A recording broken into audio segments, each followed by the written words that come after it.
साथियों, हम आपकी भेंट करवा रहे हैं सुश्री सरला सोनेजा से, जो ग्वालियर से भोपाल हाट में पधारी हैं। जो सिंध की पारंपरिक एम्ब्रॉयडरी कला है, हुरमुचो के नाम से जाना जाता है, और उसके लिए सरला जी ने बहुत सालों से परिश्रम किया है, सेवा की है, अपना जीवन ही समर्पित कर दिया है। इसलिए इस एम्ब्रॉयडरी को भारत में कहीं कहीं सोनेजा एम्ब्रॉयडरी के नाम से भी जाना जाने लगा है। तो हम मुखातिब हैं सरला जी से, साथ में हैं उनकी शिष्या और इस कला में धीरे धीरे पारंगत हो रही सरला जी की तरह इशिका जी, जो ग्वालियर से आई हैं, और साथ में हैं गंगा मनवानी। इस छोटी सी बातचीत को देखकर आप सुनकर जान पाएंगे कि किस तरह इस कला का विकास हुआ है, क्या बाधाएं रही हैं और क्या संभावनाएं हैं इस कला को आगे बढ़ाने की, इसे संरक्षित करने की और इसे सहेजने की, क्योंकि ये लुप्त होती जा रही एक कला है। और इसके विकास के संरक्षण के लिए हस्तशिल्प विकास निगम की प्रबंध संचालक श्रीमती अनुभा श्रीवास्तव ने सुश्री सरला जी को बुलवाया और उन्हें ये मंच दिया। उन्हें अपने साथ वो गोहर महल भी ले गई, जहाँ एक अलग एम्पोरियम लकड़ी के खिलौनों का शुरू हुआ है। बुदनी के जो टॉयज़ हैं लकड़ी के, उन काष्ठ शिल्पियों के साथ एक कार्यक्रम हुआ था जिसमें सरला जी ने हिस्सा लिया और अनुभा जी ने उन्हें काफ़ी सम्मान भी दिया। तो छोटी सी बातचीत हम शुरू कर रहे हैं। गंगा जी, आप कुछ सरला जी से बात करना चाहें तो अपना प्रश्न कर सकती हैं। जी दीदी, आप ये हुरमुचो कब से कर रहे हैं? मैं बचपन से कह रही हूँ, क्योंकि हमारी पारंपरिक हुरमुचो कसीदाकारी है। तो घरों में हमारी मम्मी, नानी वगैरह सब बनाते थे, बड़ी भाभी वगैरह। तो छुटपन में हमने सीखा। हमारी मम्मी हमसे कहती थी, देख गुड़िया पे बना, ये कर। पहले हम लोगों में जैसे घर के जो भी कपड़े होते थे, जैसे कुशन कवर हैं, पिलो कवर हैं, चादर हैं, और यहाँ तक कि हम छोटे थे तो हमें मम्मी शमीजों पे भी बना के देती थी, हम पहनते थे। धीरे धीरे फिर ये हम पढ़ाई में लग गए और ये हमसे छूटने लगी। उसके बाद हम लोगों में परंपरा है कि जब शादी में होती है तब दूल्हे के ऊपर एक कपड़ा डालते हैं जिसको भोजनी कहते हैं। उसमें बहनें और बुआएं गोद भराई करती हैं। तो जिस समय भैया की शादी हुई हमारे बड़े भाई की, तो कोई उस पर ये सिंधी कढ़ाई 7 रंगों से होना बहुत ज़रूरी होती है। तो वो कोई बनाने वाला नहीं था। फिर हमें टूटी फूटी जैसे हुई तो हम तीनों बहनों ने उस पर वो बनाई। फिर उसी दिन से मैंने प्रण लिया कि इस ख़त्म हुई कढ़ाई को वापस मैं पुनरुत्थान करूँगी। तब से मैं आज 45 साल से इसी में लगी हुई हूँ। 45 साल से इस कला को आप सहेज रही हैं, उसका पुनरुत्थान चाहती हैं आप। हाँ जी हाँ। वास्तव में आप तो पद्मश्री और पद्म भूषण के योग्य हैं, लेकिन इसका अपना समाज इसे संरक्षित करने में आपका कितना सहयोग करता है, क्या कहना चाहेंगी? मेरे को बाहर तो सारे समाजों में बहुत मिला, पर हमारा जो सिंधी समाज है अभी भी वो उतना जागृत नहीं है जो अपनी इस कला को, इस संस्कृति को बचाने के लिए आगे बढ़े। मैं सभी अपने सिंधी भाई बहनों से रिक्वेस्ट करती हूँ कि वापस इस तरफ ध्यान दीजिए और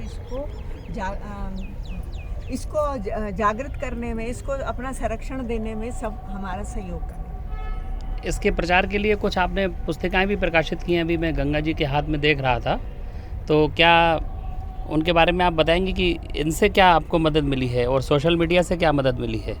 सोशल मीडिया से हमें भोपाल से भी मिली।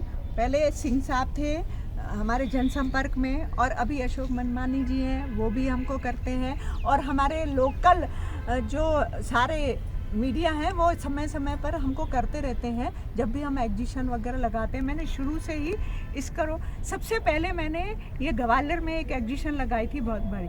उस समय अजय शंकर साहब कमिश्नर थे, उन्होंने कहा कि इतनी सुंदर कला को आप अंदर क्यों छुपाए रखे हैं। तो सहयोग से 1 महीने के अंदर वो दिल्ली पहुंचे और डीसी बन गए, और उन्होंने पहला मेरे को ट्रेनिंग दिया 1 साल का कि सबको सिखाओ और इसको आगे बढ़ाओ।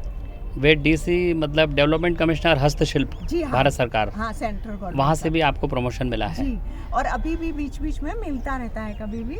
अभी भी उनके तरफ से मैं एज ए ट्रेनर, जो उनकी समर्थ योजना चलती है 2 महीने की, इस कला को आगे बढ़ाने के लिए उसमें 2 बार मैं ट्रेनिंग दे चुकी हूँ और वहाँ के भी जो सारे अधिकारी हैं वो भी चाहते हैं कि इसको आए। जो भी अधिकारी चाहता है तो उनको आके कहते हैं इनको और आगे बढ़ाओ और आए। और अभी यहाँ पे भोपाल हाट में भी मैं बैठी हुई हूँ। इसमें हमारे आदरणीय अनुपम श्रीवास्तव एमडी जो है हस्तशिल्प अनुभा जी, जी हाँ। अनुभा जी, उन्होंने यहाँ मुझे बुलाया है और यहाँ लोग बहुत पसंद कर रहे हैं और कह रहे हैं इसको और लाओ। जल्दी में आई, एक दिन जितना था मटेरियल मैं लाई हूँ, पर लोग बहुत पसंद कर रहे हैं। इस सृजन उत्सव में 10 दिन के उत्सव में आपने स्टॉल लगाया है। आपके स्टॉल में प्रमुख रूप से कौन कौन से प्रोडक्ट हैं, थोड़ा उनके बारे में बताएंगी? हाँ, मेरे यहाँ से सबसे छोटा रुमाल जैसे है, वहाँ से लेके मैंने बड़े साड़ियाँ, लेसें और बेडशीट, छोटे छोटे पर्स, इसके अलावा तरह तरह के टेबल क्लॉथ, ये सारी चीज़ें, स्टॉल जो आजकल बहुत पसंद किए जाते हैं, उसमें मैं कोशिश करती हूँ। इसमें मैंने चप्पलें तक और ज्वेलरी, राखियाँ सब बनाई हैं और लोगों ने पसंद भी की है हमें समय समय पर। स्टॉल यानी अंग वस्त्र है क्या? हाँ जी। इसका कोई नमूना आप दिखाएंगे स्टॉल? जी हाँ, ये देखिए। अच्छा, ये कार्यक्रमों में सम्मान आदि में लोगों को उड़ाया जाता है। क्या बात है। क्योंकि अपन फ्लावर तो देते हैं, वो थोड़े इतने महंगे में देते, बेचारे फ्लावर की भी जान नहीं, एक कला पहुंचती है हमारी दूसरे हाथों में। हमारी ये कला जीवित भी रहती है इस बहाने, और बहुत अच्छा विचार है। और इस बहाने लोगों को ये काम भी आता है, आगे वेस्ट भी नहीं होती है। अच्छी कोशिश है आपकी। ये गंगा जी के हाथ में कौन से नमूने हैं? ये पर्स है क्या? छोटे पर्स हैं ये। इसके अलावा रुमाल में किस तरह के हैं? क्या इतने छोटे प्रोडक्ट जो हैं ये कम कीमत के होते हैं इसलिए ज़्यादा बिकते हैं? हाँ, या आपके सलवार सूट वगैरह ज़्यादा बिकते हैं? नहीं, हमारे हर तरह से छोटे छोटे होते हैं, तो आता है जो भी देखता है तो कहता है चलो आए, अच्छी चीज़ है, तो छोटे छोटे रुमाल भी ले लेते हैं ये सारे। और बहुत सारी चीज़ें हैं, जैसे लेसें हैं, लोग बाग एकदम पूरा सूट नहीं ले। ये देखिए, सिंधी कढ़ाई के छोटे छोटे पर्स भी जो हैं, ये कॉलेजी लड़कियां ज़्यादा लेती हैं साइड से लगाने के लिए उनको। बहुत और कम पैसा होता है तो आसानी से वो लोग भी खरीद परचेसिंग उनकी कैपेसिटी में रहता है। इसके अलावा मैंने इसको लेसें, साड़ियाँ और क्या सलवार सूट हैं आपके शॉप पे? इस समय तो नहीं है वैसे हम और इसमें वॉल पीस है। अच्छा, ये देखिए, ये हमारे मुख्य जो दिवाली के दिन नील से दीवार पे बनाया जाता है, उसको मैंने बहुत अच्छा है। इसको कढ़ाई त्योहारों से हम बचा सकते हैं कला को। हाँ, तो उसको मैंने कढ़ाई के जरिए कि लोग बाग आजकल जैसे इसको लेके अपने हमेशा के लिए रखा तो बार बार लेने और अपनी कला भी जीवित रहेगी। आपके प्रोडक्ट्स में क्या? ये देखिए, ये टेबल कवर जी, ये लेस भी कहीं पे भी लगा सकते हैं, जरूरी नहीं है कि एक में आप कहीं। ये तो मुझे फ्रेंडशिप बेल्ट की तरह लग रहा है। फ्रेंडशिप बेल्ट भी बनाए वो भी ऐसे प्रोडक्ट आप राखियों पे और उन पे भी करके बनाए हुए हैं। इसके अलावा छोटे साइज के आकार के उत्पादों में ले सकते हैं उनको। ये देखिए, ये भी कहीं पे भी, और ब्लैक कलर में है, किसी पे भी खिल सकता है। आपके परिवार में कौन बनाते थे पारंपरिक रूप से? किनसे सीखा आपने? मैंने अपनी मम्मी से सीखा, अपनी भाभीयों से सीखा, और फिर आगे जाके वो लोग बाद में जो मेरे सिटी में बुजुर्ग महिलाएं थी जो पहले करती थी, उन लोगों से जा के मैंने उन लोगों से सीखा। वो करके नहीं देती थी तो मैं उनसे कहती थी कच्चा कर दो, अच्छा पक्का। इसमें परिश्रम ज़्यादा है क्या दूसरी तरह की एम्ब्रॉयडरी से? सब हाँ, और ये सारी जो हमारी कढ़ाइयाँ और कढ़ाइयों से बहुत भिन्न है। इसमें कोई ट्रेसिंग नहीं होती है। दूसरा, इसमें जो ज्योमेट्रिकल डिज़ाइन होते हैं, इसमें 4 स्टेप में होता है। अच्छा। 2 स्टेप में कच्चा, 2 स्टेप में पक्का, एज ए वीविंग रहता है। आपका कपड़ा फट जाएगा पर कढ़ाई खराब नहीं होगी। हस्तकला और हस्तशिल्प के प्रमोशन के लिए हस्तशिल्प विकास निगम काफ़ी काम कर रहा है और आपको भी यहाँ मंच दिया उन्होंने। तो गंगा जी, आप ये बताइए कि आपके परिवार में भी शायद इस कला से लोग जुड़े हुए हैं। आप बहुत समय से इसके प्रमोशन के लिए सोशल मीडिया और दूसरे माध्यमों से कोशिश कर रही हैं, तो ये किस तरह से इसको बचा सकते हैं? नई जनरेशन तक पहुंचाने के लिए और क्या करना चाहिए? जी, ये मेरी मम्मी करती थी तो मैं उनसे सीखी थी। जी हाँ। लेकिन आजकल बच्चे इतना वो कर नहीं रहे हैं, उनको सिखाएंगे तो वो सीख जाएंगे। कोई इतना भी ज़्यादा टफ नहीं है बच्चों के हिसाब से कि बच्चे नहीं कर पाए। बस ये भाव होना चाहिए कि हमें इस संरक्षण को करना है, इसको बचाना है कला को। रुचि होती है तो उसके आगे कोई कठिन और वो नहीं मैं होता पहले है। बहुत राह करती थी। निकल जाती है जहाँ चाह होती है। मैं जहाँ पहले चाह बहुत- वहाँ रहा। मैं पहले बहुत करती थी ये सब, लेकिन आजकल बच्चों के कारण थोड़ा मेरा छूट गया है।